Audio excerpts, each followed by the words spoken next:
Hello guys, this is iPav and I'd like to talk about the League of Legends today.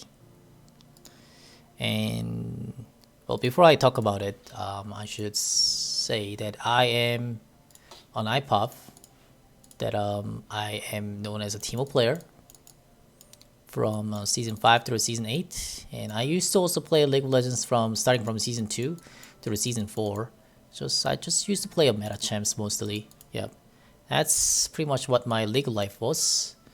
I had the two challenger teams too on the Season 3 through Season 4. But yeah, I had pretty much fun. What I like about the League of Legends is that I like the cooperations, co-op, I would say, and then creativeness. You could cooperate with the team, 5 men, right? And that's really fun. Something that I had a pretty unique experiment with. And then creativeness is also fun. You could go like on hit or API Timo or like API Trinimir, API Shaco, stuff like that. Creative, and then just something that the others don't do, that others don't think about it much, and then make it work so that it gets to be cooperated. Now that was the most exciting stuff for me to do. But what I dislike about is that they are removing the creativeness and they're probably buffing up the cooperations a bit. While they are doing that is by a force patch. Forced patch is what I don't like about. Forced patch, for example, is that they are aiming for their design on a game. So they're not looking for players to be creative. They don't want us to be creative. They want us to play just the way that they have designed for. So they don't want to see an on-hit Teemo. They don't want to see API Trindimer. They don't want to see an API Shaco. They don't want to see anything that is off from their expectations. So whenever they get to see those, they just remove it. They don't remove it completely, but they just nerf down so much that it's not even possible to play that way. Oni Teemo? Impossible. API Trindimer? Impossible. API Rengar? No. API Shaco? No. They just remove anything that they are not really aiming for to be designed like, so that there's only one way to build the champ and one way to play the champ, one way to solve the game. There's only one way. Answer is already given to how to win this game. Like detailed, very detailedly. Even if you're like a new player, you can play really well. Because all you gotta do is just follow the instruction. You don't have to use, what is it called? A brain. Not required to play this game. Any of the animals can come in and then join in, and you wanna do that cooperation, teamwork stuff? Follow the instruction and you will take the win with your team. That's what it is. I could give you some of the examples what they have force for. 1, 2. Roles. For example, what they have done with this is that the top, mid, jungle, and the bottom 1-1-1-2. Why is it always gotta be 1-1-1-2?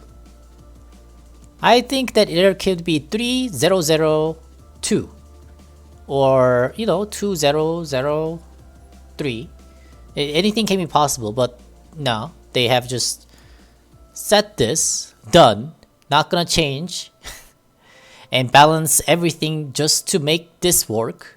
Okay, alright. And the second is a League of Faker. Faker is a player that's been playing and the game, he was really popular at season 3. He popped up and then still now plays as a pro player, season 8. And what he pulled out was a LeBlanc play at season 3. I think that was probably the biggest one. While the most of the other champions in the mid lane played Morgana, Anivia, or Karthus, very stationary mid. This is a roaming champion that he played versus a stationary. So he pulled out the roaming champ and then assassinating or CCing and, you know, just being effective, being very impactful on the team. And that's what the crowd really liked about. And that's where Riot has got the ideas on it. Wow, crowd really likes a faker. We gotta copy that. So League became a legal faker. What does LeBlanc have? Mobilities. Right? The jumps and the burst. Right? Burst. Crowd control. Right? Here's something that LeBlanc didn't have. This is quite interesting. Wave clear. She didn't have the wave clear skill. Nowadays she has. Faker. So how the hell did Faker pull out when LeBlanc doesn't have any wave clear and Karthus, Morgana, or Anivia is gonna just keep clearing the wave? It's just that Faker was just really good player. He was taking control of the wave by auto-attacking and just, you know, using a spells to take the CS. Very good player.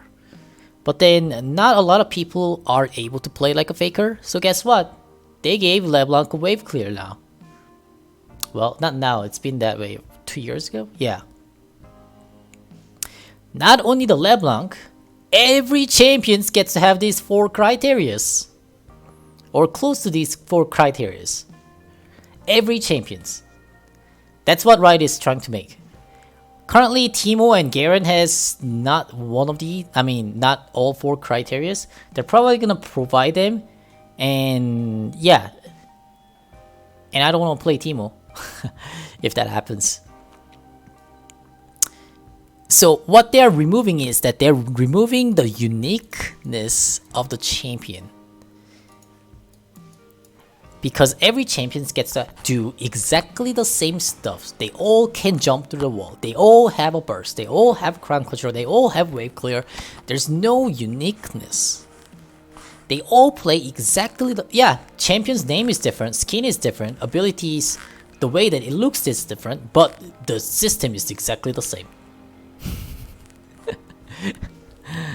Pretty cool, huh? So they force too much League to be fakerified. I don't know. That's not a word. And there's more than that. There's more things that they force around too. They force for to be balanced for the civil players, also, and yeah, there's more stuffs. But that's the top 2 that I was just wanting to talk about. And then there's lastly, they do not care. They do not care unless this. They do not care unless it's related to this. Well, here's a pretty good example. 2016 and 17 and 18. Replay system. Sandbox. And what is it called? Voice chat. Alright. This is a League of Legends game. There's a game called StarCraft. 2000. Replay system. Sandbox. The gap between this and that is 16 years.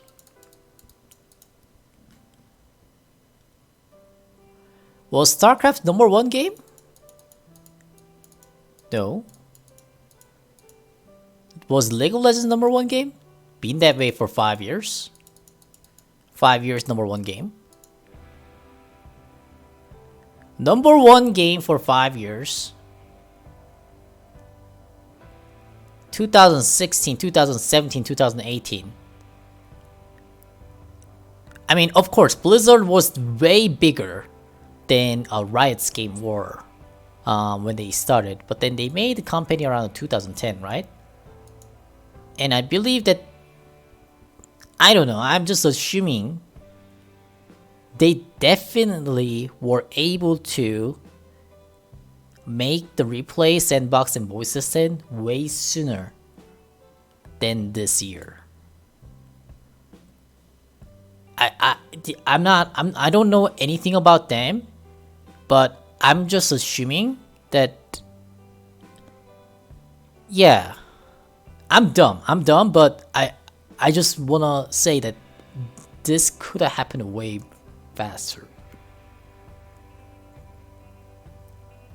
But then what they care more is that you may say, hey, iPav, you're wrong. They care so much about the players. They give so many skins.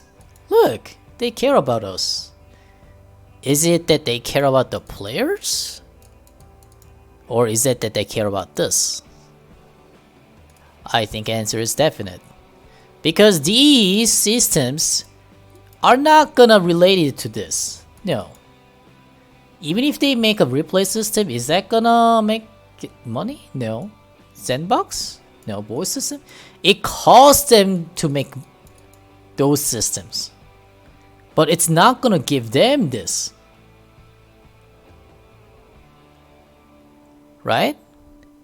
It's just what I assume. I'm not 100% right about them. But if you have different ideas, please write a comments. And I'd like to know about those too. So that's why I think that they do not care. And there's so many things they don't care about it either. One thing, at least that based on my experience, alright, since I was a Teemo player, 2016, Season 6, Teemo, I'm just gonna, Season 6 Teemo was the worst. The worst year of the Teemo. Oracle disable trap ultimate, that is. The funny part is that at that season, beginning of that season, they removed QSS from removing Fiora, Zed, or like a Trundle's R. QSS costs 1.3k and it provides you 30 magic resistances, and then you have to get this to remove Fiora, Zed, Trundle's ultimate, or stuff like that, you know? And then they removed that. They don't allow the QSS to remove these anymore. Right? The reason is simple, and it made sense. Reason. It's not fair. It's not fair for Zed, Fiora, Trundle's ultimate to be gone from the QSS effect. So you cannot remove those ultimate from Zed, Fiora, Trundle with the QSS anymore. At Season 6 that they pulled that out. But then, at same year, they allowed the Oracle, which cost 0 gold, nothing, free, right? And like it disables the traps. So what? Yeah, I mean, I don't know how many of you guys remember it. So for people who don't know about what it means, is that so you're a Teemo right here, all right? You place a trap. There's a Remus right here. He pops the Oracle on the forehead. Every areas around him about this radius, the traps are disabled. So he could roll into you. None of these traps will pop. Doesn't pop. It disables. Gets disabled. So even if you place millions of traps in front of you, anyone could just walk up to you without getting hit by the trap and just fuck you up. That's what Teemo was. The worst season of the Teemo. Entire season he's been that way. And what did I do about that? Well, I made about 3 forums. About 2 forums on the Reddit. No, 1 forum on the Reddit and 1 forum on the Riot's page. No, 2 forums on the Riot page. All 3 of them had over 200 or 300 upvotes. It was on the front page for 2-3 days. They don't give a shit. No, they don't give a shit. That's my experience of them not caring about the players or even their own game, pretty much. It's gonna cost them money to fix this stuff, right? Isn't it? Or it's gonna cost them a work to fix this? They don't really care, I think. It's just really unfair mechanisms. But then they also do have a reason to that too. Oh, well, Teemo is still having a 50% win rate though, right? That means he's not having an unfair ground. But my question is this. Was Teemo really overpowered back in Season 5? No. Nobody played the Teemo at high tier. I was the only Master tier player at Season 5, right? Even Season 6. Even Season 7. Even Season 8. Like, nobody really played the Teemo in a competitive level of the solo queue. Other than myself. So what is this? And funny thing about this is that Season 7, they finally removed the Oracle from this saving little trap. But do you know how that happened? The Nidalee, the savior of the Teemo. This champion, in around the January, somewhere around early January, her traps got to be invisible. Now, Oracle in Season 6 through Season 7, invisible traps gets disabled. That's what it was. That's why Teemo's trap was getting fucked up. Gets disabled. And actually, Season 7, Control Ward, the Pink Ward, were also disabling a trap too. And the, there was another item, the Edge of Night or something? Edge of Night? Edge of Night? That's also, like, there were 3 items that are just disabling the traps.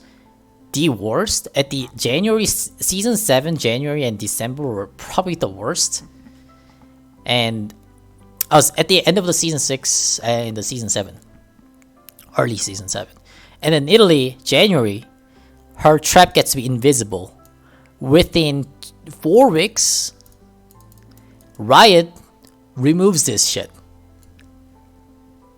It only took Nidalee to experience this. Now, what's the difference between a Teemo and Nidalee? Nidalee is a champion that has gotten played in competitive scene for a long time. Season 5 through season, even right now, right? Season 8. In the jungle, she's getting played quite often by pro players, competitive level plays. Quite a lot, and almost entire seasons she was popular. Teemo? No, he was not.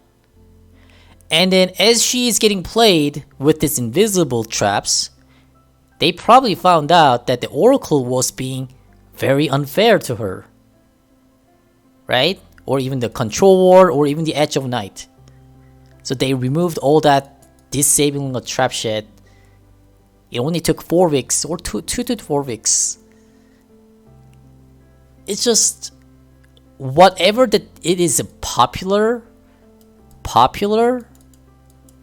gets have a attention to balance. An unpopular one doesn't get any balances. They don't give a crap. So the ones that are making the money, that gets to be cared about. The ones that doesn't make money has no. But then honestly, I think the Teemo also makes quite a bit of money, only through the skins, that is. But Nidalee is a champion that is getting shown quite often in all competitive scenes. So yeah, this is something that from my own experience. So that's quite sure. So they do not care. They force, and they do not care. Game gets to be uncreative. Creative is gone. Now it's one way to win. One way to win. We all know how to win the game. The only reason why we play the game is to have cooperation. The feeling of cooperations. The feeling of teamwork. So something that is gotten better though is that peaceful. Game is peaceful. Yep. So that since there's only one way to win the game, everyone don't argue. No arguments. Arguments are not there, right? Arguments are gone. They don't argue each other. You know how to build. I know how to build. We all know how to rotate. You know, we don't argue about rotating to the top or rotating to the mid. We all just follow whatever the answer is. Follow the instructions. That's it. Peaceful game. They definitely made a peaceful game. But definitely no brain peaceful game. I think that's what it is. No brain peaceful game. This is what it is. League of Legends 2018. They definitely fixed the problem where, hey, League of Legends is too toxic. They fixed the problem of the toxicness. Fixed. Done. But then guess what? They lost the brain. They lost the brain. They fixed the problem of the toxic game League of Legends, but they lost the brain for it. I'll be honest. I'd rather have a brain. I rather like to play a brain that the game that requires me to use a brain. It's okay to be toxic. I rather play with the toxic people. I rather play the game with the brain. Is it because I'm a toxic? Maybe. Maybe. Yep. And I think this is why the League of Legends is going down. So that's it about my conclusion about the League of Legends, the talk about the League of Legends. Yeah, thanks for watching, and I'll come up with a better video next time. Peace out.